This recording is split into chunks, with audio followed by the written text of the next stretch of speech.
This is TMJ4 News at 3:30.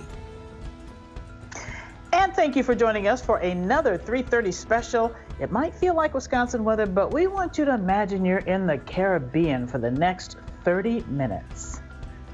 I think I can do that. Today we are celebrating Cuban and Puerto Rican culture with the Cuban Day Street Festival and Puerto Rican Family Festival. And all summer we are highlighting the different ethnic festivals that would have taken place in Milwaukee had it not been for the pandemic. So you ready, Carol? Here we go. Let's begin with the Puerto Rican Family Festival, which was supposed to take place this past weekend. Each year, the festival takes place in Humboldt Park. People from all different ethnic backgrounds fill the park to celebrate Puerto Rican culture with food and entertainment. Organizers plan to bring the festival back next year. The Puerto Rican flag will turn 100 years old this year. The flag was created by the Puerto Rican members of the Cuban Revolutionary Party. It pushed for independence from Spanish rule, a symbol of resiliency and dignity on this flag.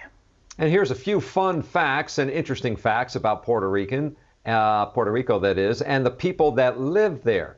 Puerto Ricans are citizens of the United States. The island is roughly the size of Connecticut. And the official mascot is a tiny tree frog that can only be found on the island. It's called a coqui. And did you know that 70% of rum sold in the U.S. comes from Puerto Rico? They also have more than 270 miles of beaches. So now moving along to Cuban heritage with the Cuban Street Festival. Yes, it would have been in its 15th year this year. Joining us now is Marta Bianchini, owner of Cubanitas and Indulge. We appreciate you being with us this afternoon, Marta. Hi, thank you for having me. Can you tell us how the festival came to come about? Sure. So about 15 years ago, my husband and I were thinking of a great way to give back to our community, our customers, and the festival actually started inside. It wasn't until the following year that we closed off the streets, and it went from being 100 people to now in the thousands. So your restaurant does the catering for the festival. Tell us how your business has been staying afloat during this pandemic. Well, March 16th, we decided to close all our businesses for the safety of our staff, our customers, and try to navigate this new world. We reopened Cubanitas in Oak Creek at the end of May, and I got to tell you guys, the love that we've gotten from the community has been unbelievable. All our customers are coming back. They're so happy. We reopened downtown about 14 days ago, and same thing. We have the best customers in the world, and we're back bigger and better than ever. Lots and lots of new things behind the scenes to make a lot of things go more seamlessly, touchless, online ordering, curbside, you name it, we've got it. Well, congratulations, Marta, on your loyal fans. We like to hear that. You know, we know that last year the celebration took place at the Cubanitas in Oak Creek. Can you tell us a little bit about how that went? Oh, it was incredible. Oak Creek, the Drexel Town Square community, it's built for the festival, and we decided to do it there. We would have done it there August 16th. We hope to do it there next year. But it's built for that kind of festival, and easier parking, easier setup, and it worked really, really well. We had our biggest turnout last year. We had a great band like Salsa Power, Nabori, and Clave Afinque, and of course the Salsa Brosita dancers, which are always a hit, and I think they're coming up soon on your show.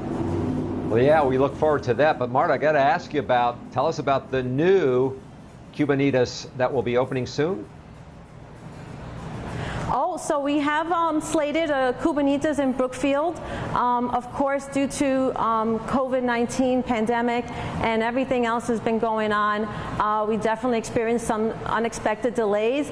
We're trying to work with our landlords there at IM Properties to get that going. We're trying to break ground in about a couple of weeks, and so we'll see how that goes. Well, keep us updated on that. We appreciate you joining us today at 3:30. And Indulge, congratulations on your loyal customers, and we hope by next year the festival will take place and we won't have to talk about it virtually. Thank you so much for being with us this afternoon. Gracias. All right, does this flag look familiar? It should. It looks like the Puerto Rican flag, but in reverse. The Cuban flag came first when it was designed in 1849. The Cuban flag is just one of two communist countries that does not include symbolism in its national flag. And the official name of Cuba is the Republic of Cuba. The communist country has one of the highest literacy rates in the world, with almost all of the population, 99.8%, are able to read.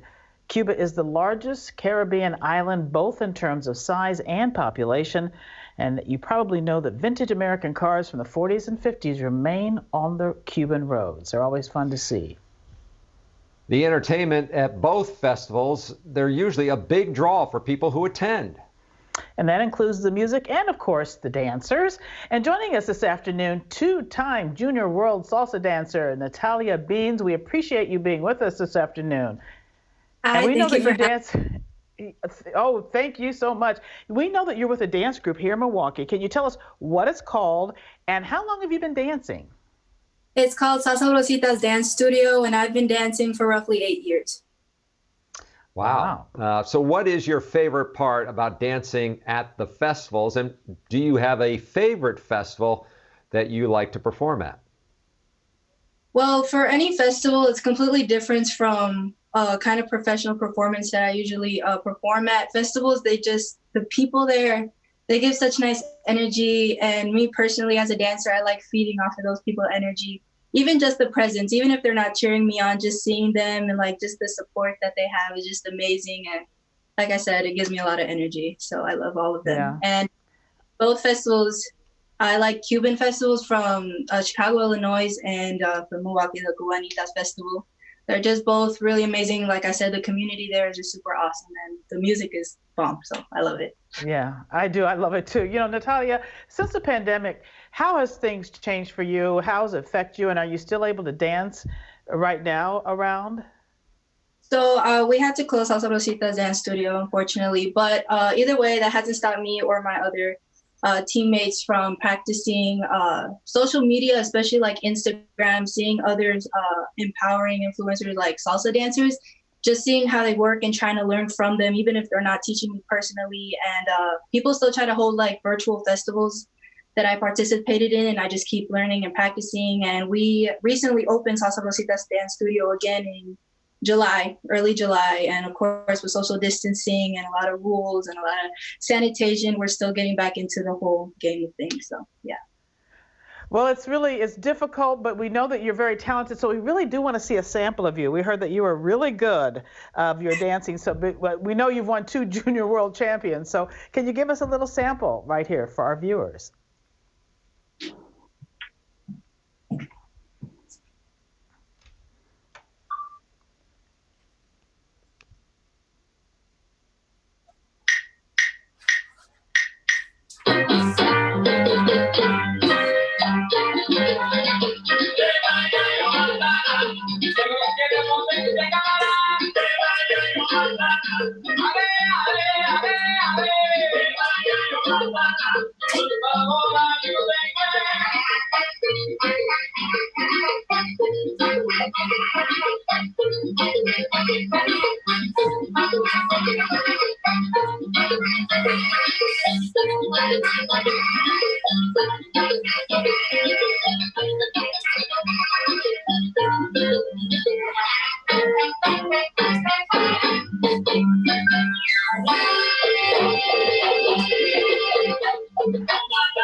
Natalie Bean, Salsa Sobritos. You can find more information about the dance troupe along with their schedule, Salsa Sobritas, on our website, tmj4.com. Just go to the link section. We'll be right back. Thank you, Nat.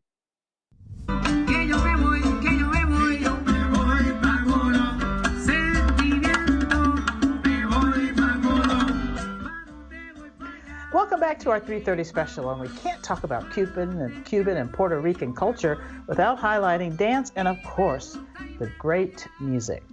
Joining us now are musicians Carlos Adames and Tony Ayala with the Carlos Adames Group.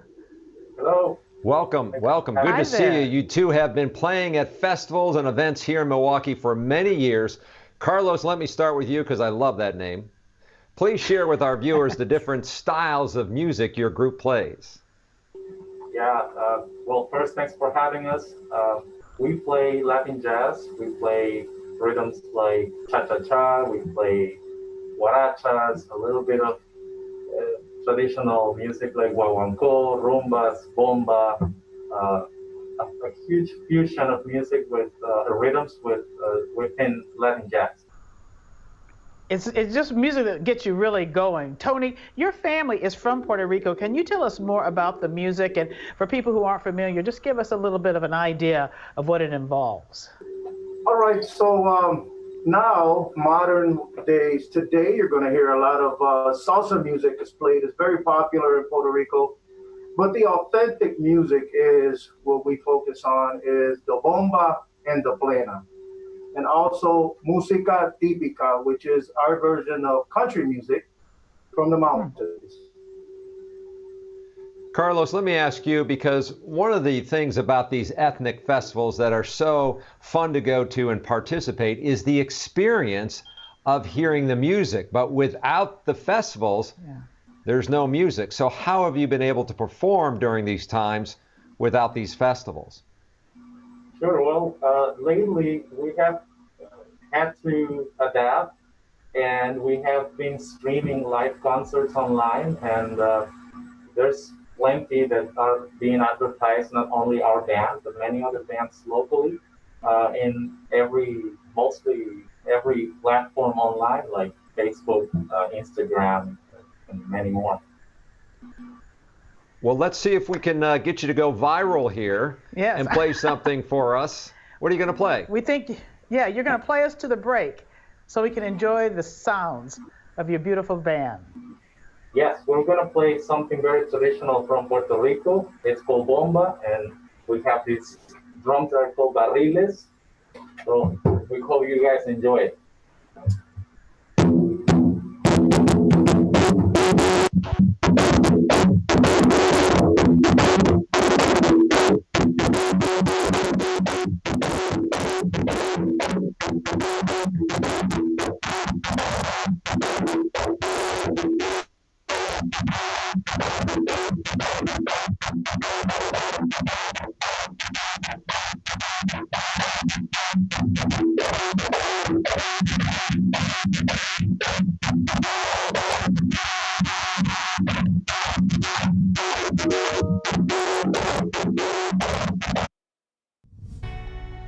All right, Carol, there's no way that we can end this special without first talking about the delicious food. So here's a quick fun fact about one Cuban dish.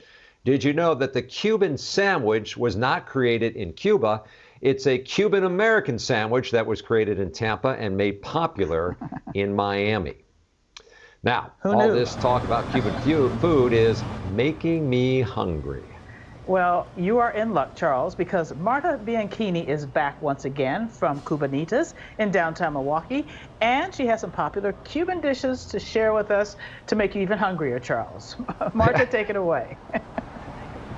Charles, you've definitely done your homework, and here, voila, there's that famous Cuban sandwich that wasn't originated from Cuba, but enjoyed by so many Cubans and everybody else. It's the #1 seller here at Cubanitas, followed by our mojito. And then the new introduction that we have right now is the Havana Bowls, and this is the Coco Loco Havana Bowl. We have 5 different bowls, and they're some of the most popular items on the new menu that we just introduced a couple of weeks ago. And then, of course, our plantain chips with our Cuban guacamole. And yeah, wash it all down with that mojito and you're all set. It all looks so delicious. Marta, can you tell us what is in that Havana bowl? Yeah, that's what I want to know, yes. So we've got the rice with the tostones, which is from the plantains. We've got the coconut strip and a lime sauce that we drizzle, a lime pineapple sauce that we drizzle all over it. Marta, you talked about this, and I just think it speaks so much to who we are in Milwaukee, the culture that we have, but you seem really touched to know that your customers, your loyal customers, had returned and were looking forward and helping you through this tough times. Obviously, the food brings them there, but it must be the service and just the environment as well. It's the combination of everything, and we want people to come here, escape from what's going on in the world, even if it's just for a little bit, or even take it home and just forget about what's going on in the world just for a little bit. So mi casa, su casa, that expression, we believe in that for the past 17 years, and we hope to see you muy pronto. Well, you are doing a good job, and apparently people are getting the message. Marta, can you tell us, are you planning for next year's festival, and what are you doing right now, perhaps to get ready for it? Well, we hope to do it at Drexel Town Square, probably sometime in August. It worked out really well there. Oak Creek really embraced us. And they have the infrastructure set up to do the festivals. So obviously everything is up in the air, a lot of unknowns, and we're hoping that by next year we'll have some better ideas of what's going on. Well, we'll have to check in with you and keep us updated on that. But Marta, thank you very much for joining us today. Thank you, Marta Bianchini from Cubanitas. And we're going to have a link to everything that you saw on today's special on our website. All you have to do is go to tmj4.com and head to the links section.